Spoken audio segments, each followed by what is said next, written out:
Assalamualaikum warahmatullahi wabarakatuh. Semoga Allah senantiasa merahmati kita semua. Kali ini akan dibacakan sejarah Kiai Haji Muhammad Arwani Amin.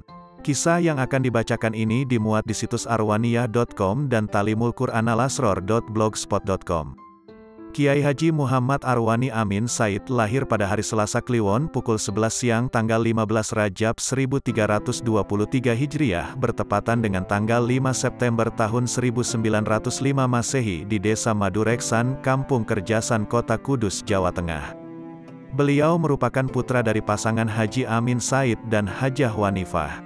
Nama asli beliau sebenarnya adalah Arwan. Sejak kepulangannya dari haji yang pertama pada 1927 Masehi di belakang namanya menjadi Arwani.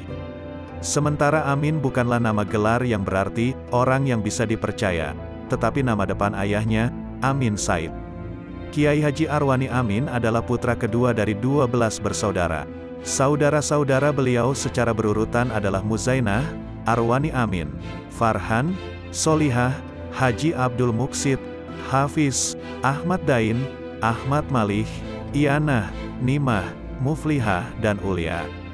Dari sekian saudara Mbak Arwani, yang dikenal sama-sama menekuni Al-Quran adalah Farhan dan Ahmad Dain. Adiknya Mbak Arwani ini bahkan terkenal jenius. Karena beliau sudah hafal Al-Quran terlebih dahulu daripada Mbak Arwani, yakni pada umur 9 tahun. Ia bahkan hafal hadis Bukhari Muslim dan menguasai bahasa Arab dan Inggris. Kecerdasan dan kejeniusan Dain inilah yang menggugah Mbak Arwani dan adiknya Farhan, terpacu lebih tekun belajar. Konon, menurut Kiai Haji Syaroni Ahmadi, kelebihan Mbak Arwani dan saudara-saudaranya adalah berkat orang tuanya yang senang membaca Al-Quran. Di mana orang tuanya selalu menghatamkan membaca Al-Quran meski tidak hafal. Selain barokah, orang tuanya yang cinta kepada Al-Quran, Kiai Haji Arwani Amin sendiri adalah sosok yang sangat haus akan ilmu. Ini dibuktikan dengan perjalanan panjang beliau berkelana ke berbagai daerah untuk mondok, berguru pada ulama-ulama.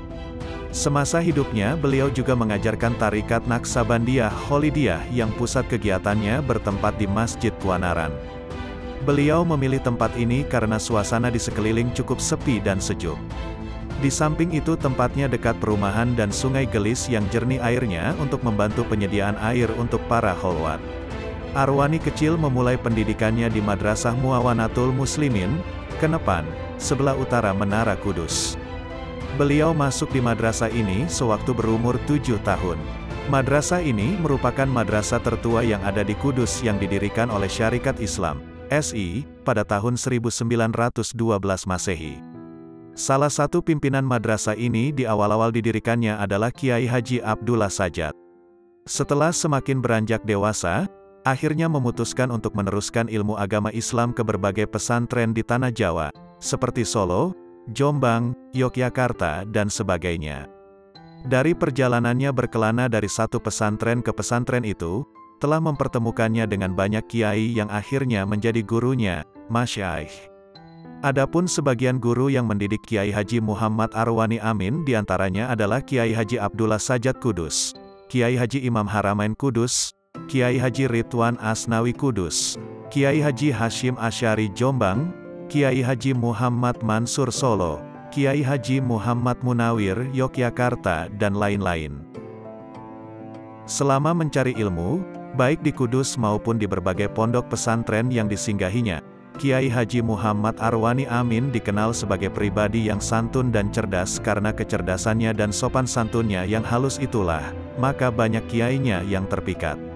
Karena itulah pada saat mondok Kiai Haji Muhammad Arwani Amin sering dimintai oleh kiainya membantu mengajar santri-santri lain. Lalu muncullah rasa sayang di hati para kiainya.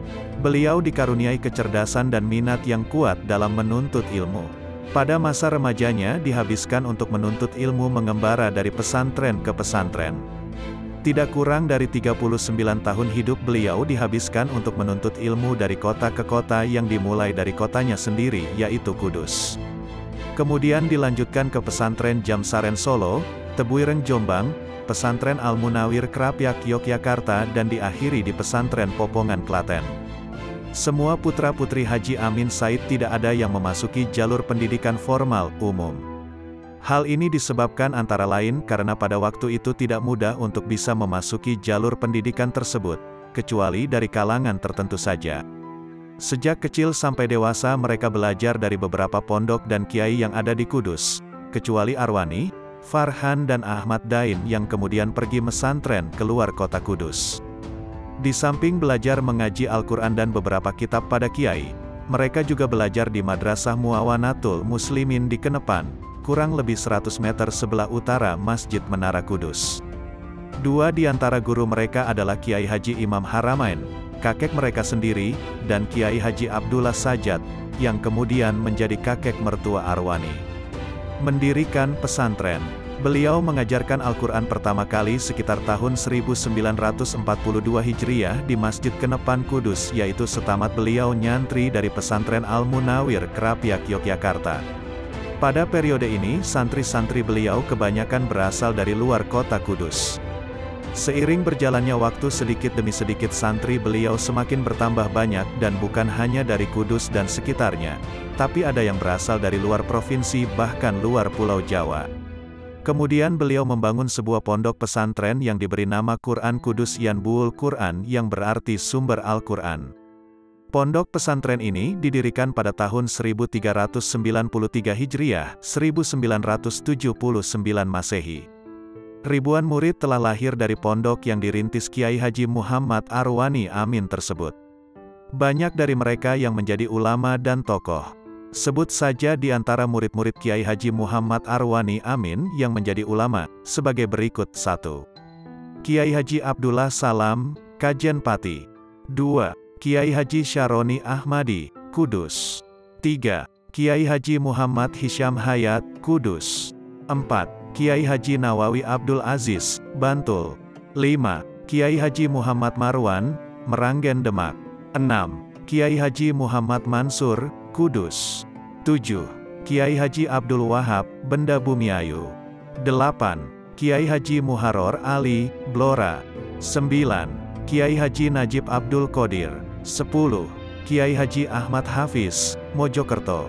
11. Kiai Haji Abdullah Umar, Semarang. 12. Kiai Haji Hasan Mangli, Magelang. Dikenal sebagai sosok ahli Al-Quran. Sewaktu masih belajar qiraat sab'ah pada Kiai Haji Munawir di Krapyak yang pelajarannya dimulai pada pukul 2 dini hari sampai menjelang subuh, beliau sudah siap pada pukul 12 malam. Sambil menunggu waktu pelajaran dimulai, beliau memanfaatkan untuk melaksanakan sholat sunnah dan zikir. Kebiasaan tersebut tetap berlanjut setelah beliau kembali dan bermukim di Kudus. Biasanya beliau mulai tidur pukul 20 dan bangun pukul 21, kemudian dilanjutkan melaksanakan sholat sunnah dan zikir.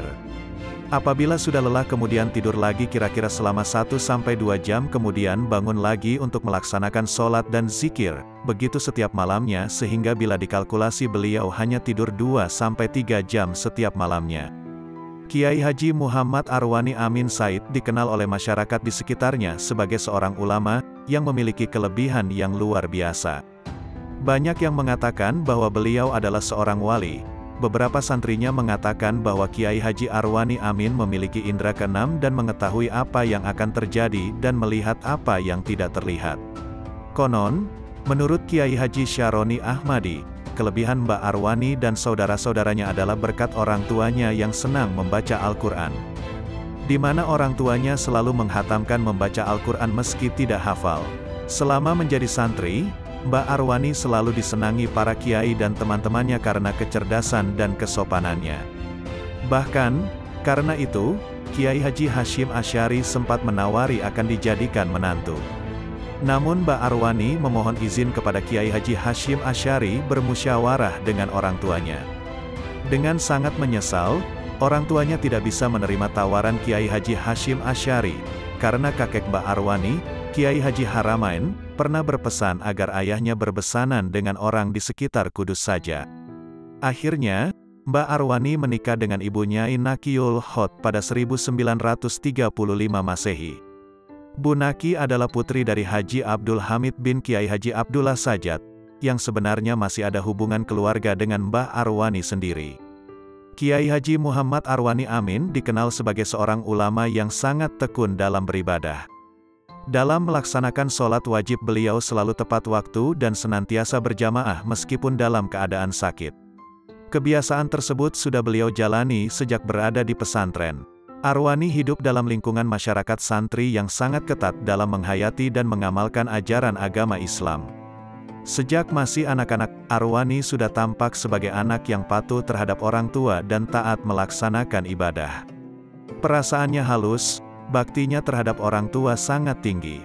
Membantu pekerjaan orang tua di rumah adalah kegiatan rutin di sela-sela waktu belajar dan bermainnya.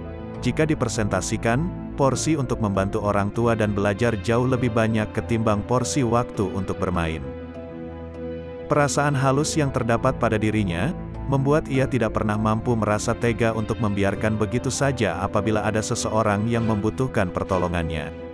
Solidaritas dan rasa setia kawannya cukup tinggi. Apa yang dinamakan khianat, membuka aib orang, menyakiti perasaan orang lain dan yang semacamnya adalah hal yang tabu dalam kamus hidupnya. Sikap demikian tidak hanya ia terapkan terhadap teman-temannya belaka, namun terlebih kepada saudara-saudaranya di rumah. Mengalah, itulah salah satu prinsip hidup yang ia pegang sejak kecil, sehingga kalaupun ada percikan bara pertengkaran segera akan mati dengan sendirinya sebelum ia sempat lebih besar menjadi api perselisihan. Itu sebabnya, maka sepanjang masa bocahnya nyaris tidak pernah terjadi bentrok dengan saudara-saudaranya maupun teman-temannya. Namun dengan sifat mengalah itu sama sekali bukan berarti Arwani tidak memiliki ketegasan. Dalam hal-hal yang prinsip, terutama adik-adiknya sendiri, ia tidak segan-segan bertindak keras, apabila hal yang menyangkut prinsip tadi dilanggar. Sifat dan pembawaan terpuji yang terdapat pada diri Arwani tersebut melahirkan pujian dari masyarakat sekitarnya. Terlebih lagi, ia dikaruniai Tuhan kecerdasan dan minat yang kuat untuk dapat menimba ilmu sebanyak mungkin. Ketekunannya yang tinggi pada pelajaran yang tengah ia libati membuat Arwani seolah-olah tampak abai terhadap keadaan dirinya sebagai pemuda yang sudah sampai pada usia layak nikah. Seperti telah disinggung di muka, Arwani baru berkeluarga pada saat ia memasuki tahun ke-6 di Pondok Krapyak, sekitar tahun 1935, dengan seorang putri kudus asli dari kalangan pedagang yang berkecukupan, bernama Nakiyul Hud.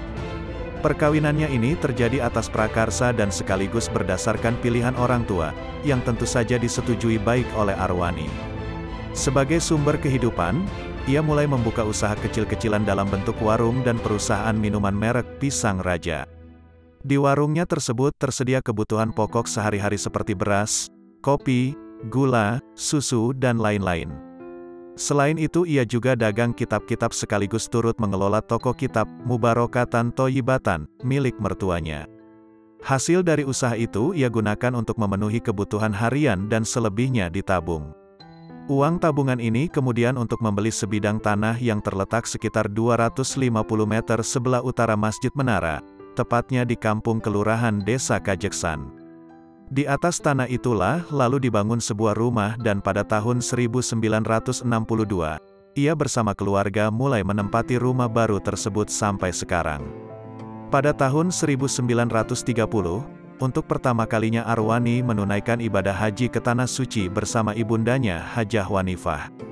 Sedangkan haji yang kedua ia laksanakan bersama istri Nakiyul Hud pada tahun 1969. Setelah sekian lama berjuang untuk agama, masyarakat, dan negara akhirnya beliau pun harus kembali ke haribaan Allah Subhanahu wa Ta'ala. Beliau wafat pada tanggal 1 Oktober tahun 1994 Masehi, yang bertepatan dengan 25 Rabiul Akhir 1415 Hijriah, dalam usia 92 tahun. Ribuan pelayat mengiringi kepergian beliau. Suasana duka yang sangat mendalam terasa, bukan hanya dari keluarga yang ditinggalkan, tetapi masyarakat yang ditinggalkan pun kehilangan salah satu sosok panutan yang sangat alim, santun, dan dicintai masyarakat.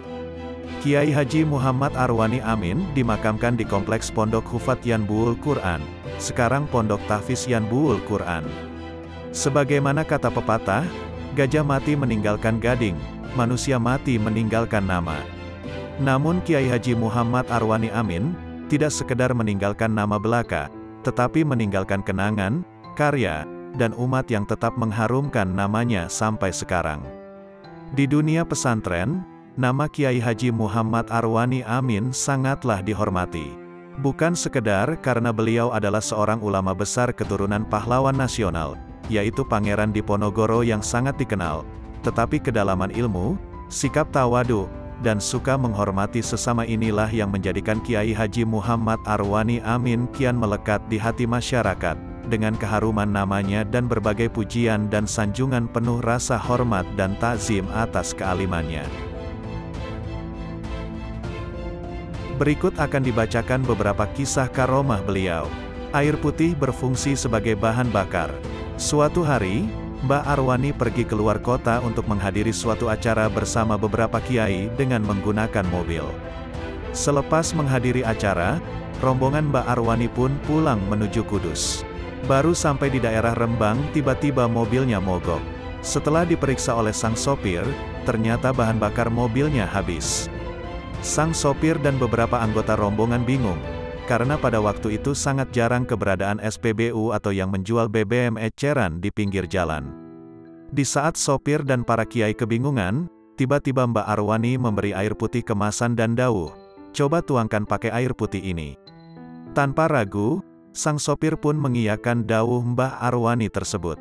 Subhanallah, mobil pun kembali bisa berjalan. Pergi ke Madinah dalam sekejap. Kiai Haji Mansur Popongan adalah guru tarikahnya Mbah Arwani. Saat Mbah Mansur dirawat di sebuah rumah sakit di kota Solo, Mbah Arwani menjenguk gurunya itu.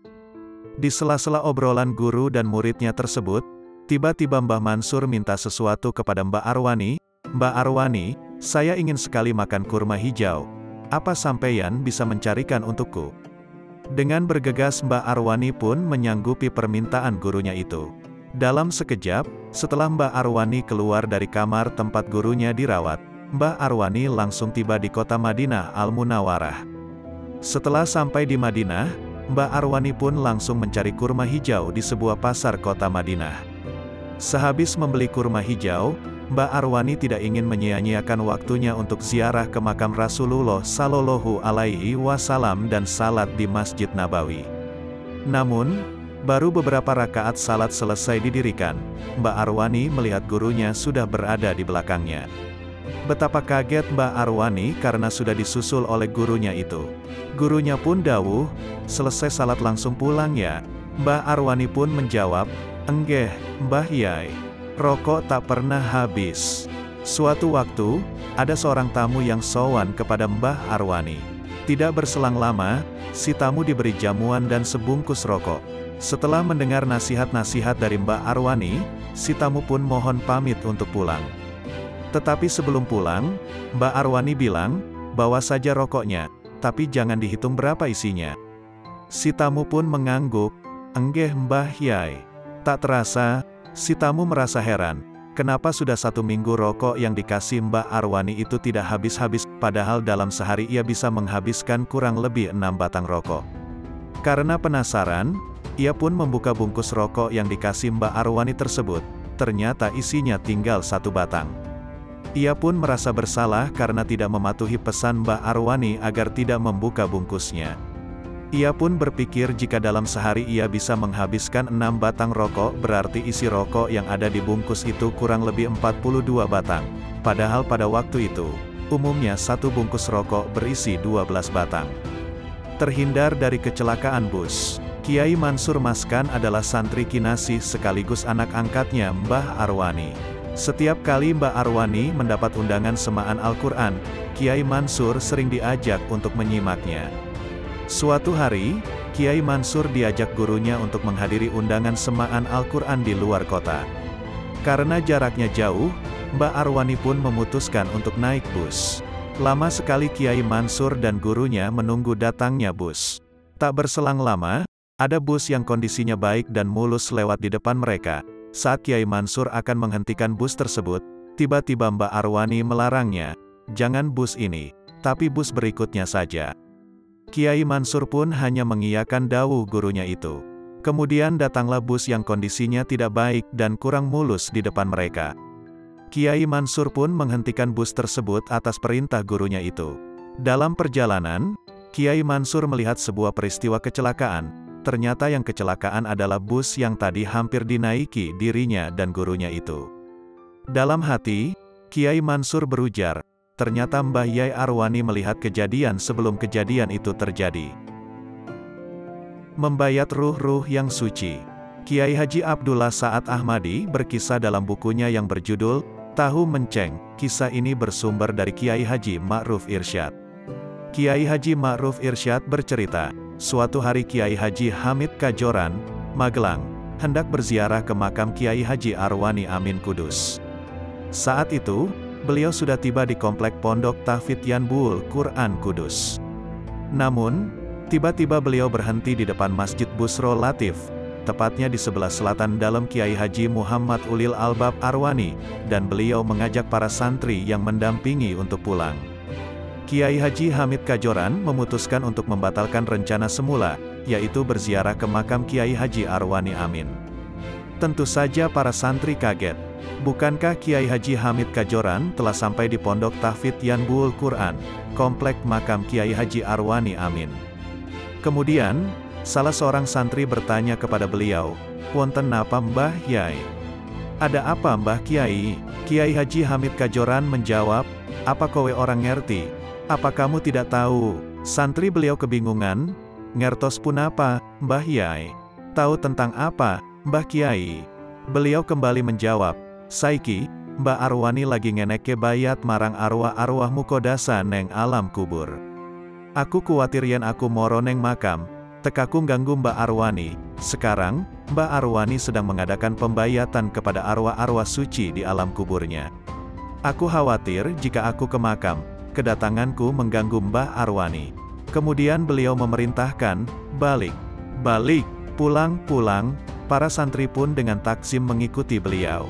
Kiai Haji Hamid Kajoran dengan kejernihan mata batinnya mampu melihat langsung kehidupan barzahiyah, alam kubur, Kiai Haji Arwani Amin. Cerita di atas adalah bukti kehidupan barzahiyah, alam kubur, Kiai Haji Arwani Amin yang terhubung dengan guru-guru, wali-wali, yang masih hidup di dunia. Bagi kaum santri khususnya, yakinlah masih banyak cerita-cerita lainnya yang menjadi pengalaman para wali, terutama murid-murid kinasih beliau, yang setia mentarbiyah ruhaninya di pondok-pondok cabang Arwaniyah. Diperebutkan para bidadari surga, Kiai Arwani Amin, Kudus, Allahu Yarham, beserta putra-putranya tidak habis pikir mengapa akhir-akhir ini istri beliau sering uring-uringan. Padahal sebelum Kiai Arwani sakit, istri beliau tidak pernah berperilaku demikian. Sebelumnya beliau justru menjadi istri yang sangat lembut. Namun setelah Kiai Arwani sakit, keadaan berbalik begitu drastis. Karena kebingungan, kedua putra Kiai Arwani sowan kepada Maulana Habib Lutfi di Pekalongan. Kepada beliau mereka menyampaikan permasalahannya dan memohon petunjuk. "Ini bagaimana Habib?" keluh mereka. Mendengar penuturan keluarga Kiai Arwani ini, Habib Lutfi tidak segera berbicara. Sejenak beliau terdiam lalu tersenyum. "Nggak apa-apa," kata beliau. Kemudian beliau melanjutkan, "Ibu kalian itu uring-uringan itu wajar. Dia lagi cemburu." "Cemburu bagaimana Habib?" Mereka tak memahami. "Allah memberi kasyaf, tersingkapnya tabir gaib, kepada ibu kalian sehingga dapat melihat suaminya, yaitu abah kalian, sedang menjadi rebutan para bidadari," jelas Habib Lutfi. Ketika kedua putra Kiai Arwani pulang kembali ke rumah, mereka menanyakan kepada ibunya perihal sering uring-uringannya itu. Sang ibu dengan tegas menjawab, "Bagaimana tidak marah? Lah wong setiap hari aku melihat abahmu dipeluk perempuan cantik-cantik. Bila baru sakit saja sudah menjadi rebutan bidadari, bagaimana nanti setelah meninggal dunia?" Organ tubuh dipenuhi Al-Quran. Suatu waktu, Kiai Haji Muhammad Arwani Amin, Mbah Arwani, menderita sakit yang berkepanjangan hingga keluarga dan para santri dibuat bingung. Sebab, Mbah Arwani mboten kerso dibawa ke rumah sakit. Akhirnya, setelah dibujuk oleh keluarga, Mbah Arwani pun kerso dibawa ke rumah sakit. Setelah diperiksa oleh beberapa dokter, ternyata tidak ditemukan penyakit apapun di dalam tubuh Mbah Arwani. Bahkan para dokter dibuat kagum karena seorang yang sepuh dan sakit berkepanjangan tetapi tidak ditemukan penyakit apapun. Kemudian, Para dokter pun berkonsultasi dengan pihak keluarga untuk melakukan scan atau pemeriksaan lebih intensif pada tubuh Mbak Arwani. Setelah disepakati, maka para dokter pun melakukan scan terhadap seluruh organ dalam pada tubuh Mbak Arwani. Betapa kaget para dokter, karena hasil cetakan scan pada seluruh organ dalam yang ada di dalam tubuh Mbak Arwani berisi ayat-ayat Al-Quran, subhanallah. Seperti diketahui, bahwa Mbak Arwani adalah sosok ulama ahli Quran yang konsisten menekuni bidang Al-Quran. Tidak sedikit santri-santri beliau yang menjadi ulama besar di daerahnya masing-masing, seperti Kiai Haji Syaroni Ahmadi Kudus, Kiai Haji Hisham Hayat Kudus, Kiai Haji Muhammad Marwan Demak, Kiai Haji Hafiz Mojokerto, Kiai Haji Abdullah Salampati, Kiai Haji Muharor Ali Blora, Kiai Haji Abdullah Umar Semarang, dan masih banyak lagi yang tersebar di berbagai daerah di Indonesia, bahkan di Malaysia dan Brunei Darussalam. Menurut riwayat, dalam sehari Mbak Arwani bisa menghatamkan Al-Quran 1 kali. Padahal setiap hari beliau sangat sibuk mengajar para santri di pondok, mengajar di madrasah, dan berdagang. Bahkan saking melekatnya Al-Quran dalam tubuhnya, apapun aktivitasnya Mbak Arwani selalu nderes Al-Quran. Baik saat berjalan kaki, naik sepeda ataupun aktivitas lainnya. Kisah tentang organ dalam pada tubuh yang berisi ayat-ayat Al-Quran juga pernah dialami oleh Kiai Haji Muntaha Wonosobo, Mbah Mun. Pada saat Mbah Mun dirawat di Rumah Sakit Semarang, para dokter dibuat kagum karena hasil scan seluruh organ dalam pada tubuh Mbah Mun berisi ayat-ayat Al-Quran.